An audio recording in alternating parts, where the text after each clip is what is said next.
আমি এটা সুস্থ বিচার চাই, যাতে এটা একটা সুস্থ বিচার হয় ওইটাই চাই। আমি নিরাপত্তাহীনতায় ভুগতেছি।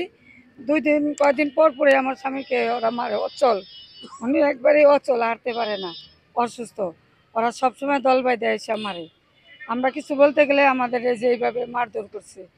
আমি এটা সুস্থ বিচার চাই, যাতে একটা সুস্থ বিচার হয়। কারণ আমি বাড়িতে থাকি না, আমার ছেলেও চাকরি করে, আমিও একটা চাকরি করি। উনি অসুস্থ, আমার একটা এই যে বউ আর এই একটা বাচ্চা, ওনার সাথে শুধু দুইজন মানুষে থাকে। ওনাদের কোনো নিশ্চয়তা নাই বাড়িতে। আমার নিরাপত্তাহীনতায় আমি ভুগতেছি। আমি এর জন্যই মানববন্ধন করছি। আমি একটা সুস্থ বিচার চাই। অত্যাচার আমাদের করতেছে, অনেক কঠিন অত্যাচার করতেছে। মানে 2 দিন পর পরই আসে আর আমারে মারধর করে। আমি অপারেশনের রুগী, অ্যাক্সিডেন্টের রুগী। আমার গলায় স্প্রিং ভরা আছে।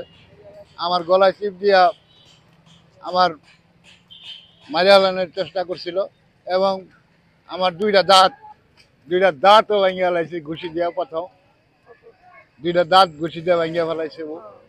প্রথম ঘুষিটা মারে এখানে, তারপরে দাঁত ভেঙে যায়। দাঁত ভেঙে যাওয়ার পরে অনেক ধরনের অত্যাচার আমার উপরে সে করতেছে প্রতিনিয়ত। ইকবাল ইকবাল হোসেন। আমি বিচার চাই, সুস্থ বিচার চাই। এটা কেন আমার সাথে সে এরকম আচরণ করবে? রফিকুল ইসলাম রনু।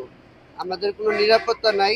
আমরা রাতের আধারে যে কোনো সময় আমাদের উপরে হামলা হতে পারে, এবং আমি গাজীপুর মেট্রোপলিটন পুলিশ কমিশনার সাহেবের এবং পুলিশের সহযোগিতা চাচ্ছি, যাতে এদের দ্রুত বিচার করা হয় এবং আইনের আওতায় এনে দ্রুত বিচার করা হয়।